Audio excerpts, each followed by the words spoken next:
Hi, this is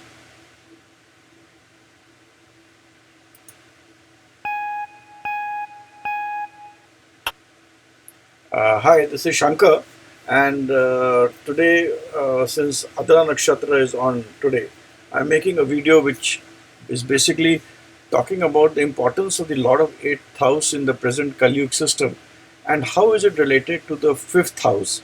People generally see that then when there is a combination of fifth and eighth in a particular horoscope, especially in the case of female horoscope, they will say that the childbirth is impossible, childbirth is difficult, the child will become barren, the lady will become barren, so on and so forth.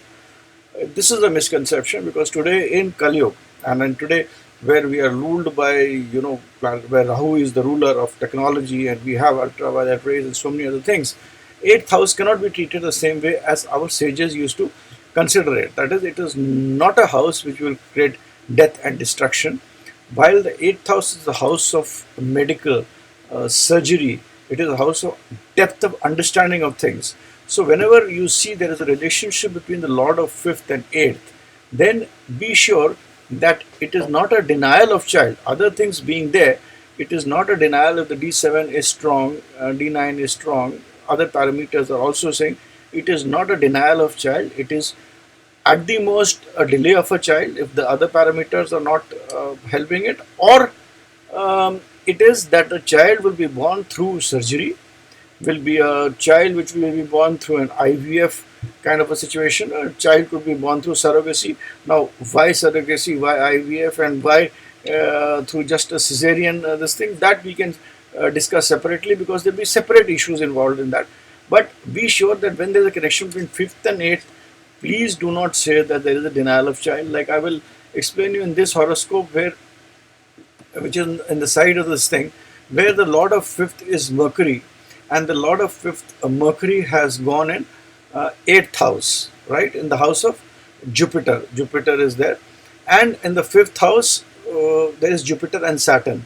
Now there is, in this case, there is a delay very clearly which you can see because Jupiter is Karka Bhavanasha, so there is it doesn't it creates problem, it creates delay. In fact, Jupiter in the fifth house is, I consider it to be worst in terms of Karak Bhavnash. It creates issues with birth of children or happiness from children. So anyway, Jupiter is in fifth house. You have Saturn there. Saturn is the lord of 10th house and 11th house here because of ascendant being Taurus. It is a Rajyo Karak. So being a Rajyo Karak, it will give you a lot of other things also. But remember one thing, Saturn is a Karak which gives surety. It does not it does not deny, it can only delay. My experience is wherever Saturn is placed and wherever house Saturn aspects, those are the places where there will be no complete denial, there could be only delay. Saturn is a planet of surety, so that way Saturn in the fifth house is very good. Saturn and Jupiter both are in the Hasta Nakshatra, which is again a very positive thing to be there. It's a good nakshatra. It's an emotional nakshatra. It is a nakshatra which tells you that you can make efforts. Hasta means, hand, and things which you can do by hand, things which you can work upon. And it could be extreme, it could be a thief, it could be a positive thing. But I'm not going into those details. So it is very good. And a lot of fifth and has gone in eighth. Here, of course, there is also in this horoscope, which I have given as an example horoscope, which is one of the horoscope of my client, the fifth and eighth, is there is an exchange of fifth and eighth house, and eighth house also has Saturn, which is a lord of fourth. So lord of fourth has also gone in eighth house. So in the case of this lady who is about 36, 37 years, she's gone through medical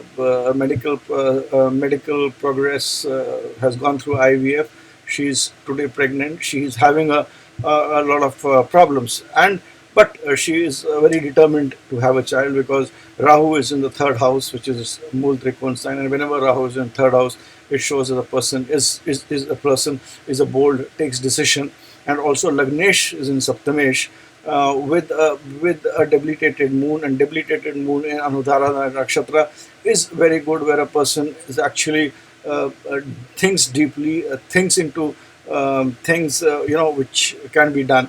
in a very collective way. So I mean, I'm not here to explain nakshatras, but I do take nakshatra not as lordship, but who are the deities, who are the lord of nakshatra, and how they behave.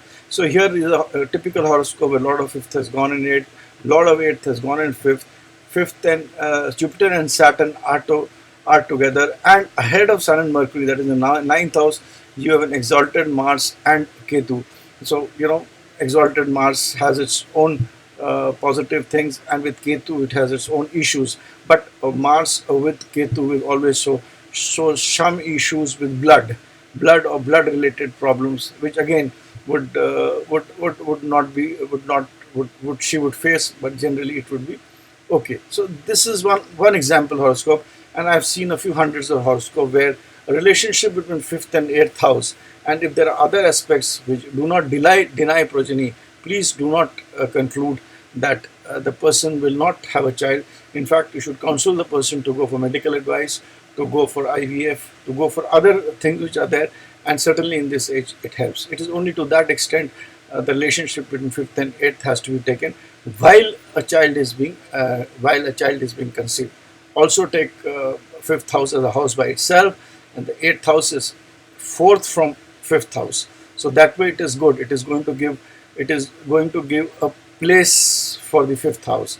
It is a house for the fifth house, but Ashtamesh from Lagnesh will create its own issues. So that is how you have to look at it. But also you have to look at the dasha. In this case, the dasha is Ketu, which is again in the house of which is in the house of Saturn, which whose depositor has gone in fifth house.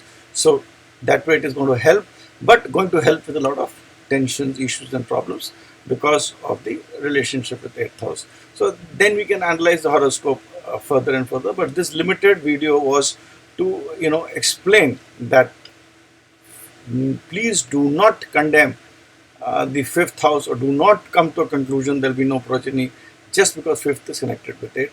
I also request you to always have a look at the D7 chart also and the D9 chart. Thanks and bye for now.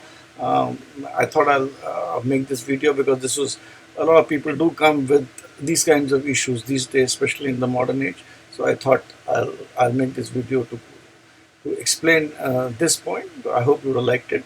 You can write to me at connectingminds@gmail.com. You have my sites. You can always get in touch. Thanks and bye for now.